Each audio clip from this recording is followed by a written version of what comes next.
সম্মানিত দর্শক, বন্ধু যখন শত্রু, তালেবানকে ক্ষমতায় বসানোর জন্য পাকিস্তান কোনো একটা সময় 2021 সালে তারা কিন্তু মরিয়া হয়ে উঠেছিল।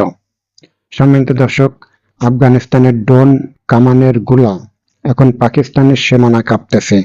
দুইটা রাষ্ট্রের ভিতরে যখন বন্ধুত্বের ভাঙ্গন এবং বন্ধুত্বের ভাঙ্গনের এই সুযোগটা নিয়েছে ভারত। প্রিয় দর্শক, এই দুইটা দেশের ভিতরে কিসের সমস্যা? একটা হলো ভৌগোলিক আর একটা হলো রাজনৈতিক। এই যে আফগানিস্তান যে ড্রোন হামলা চালালো, ঠিক তার দুদিন আগে পাকিস্তান আফগানিস্তানের একটা প্রদেশে তারা বিমান হামলা চালাইছে। এই দুইটা দেশের ভিতরে সমস্যা হলো, একটা হলো রাজনৈতিক সমস্যা আর একটা হলো ভৌগোলিক সমস্যা। ভৌগোলিক যে সমস্যাটা সেটা কিন্তু নতুন না।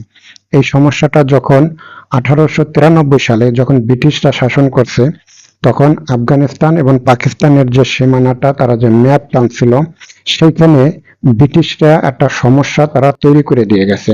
এবং এই সমস্যাটা এমন ভাবে তারা তৈরি করছে, কারণ ব্রিটিশরা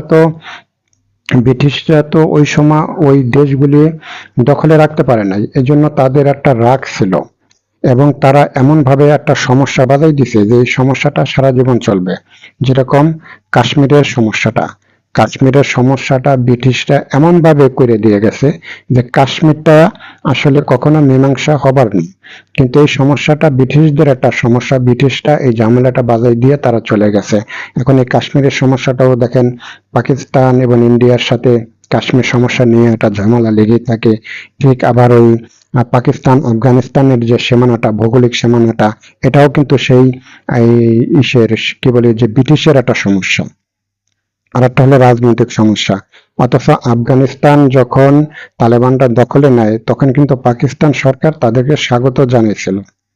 পাকিস্তানে প্রথমে তাদেরকে স্বীকৃতি দিয়েছিল এই তালেবান সরকারকে, কিন্তু পাকিস্তান সরকারের উচিত ছিল ওই সময় ভৌগোলিক সীমানাটা তাড়াতাড়ি মীমাংসা করে নেওয়া।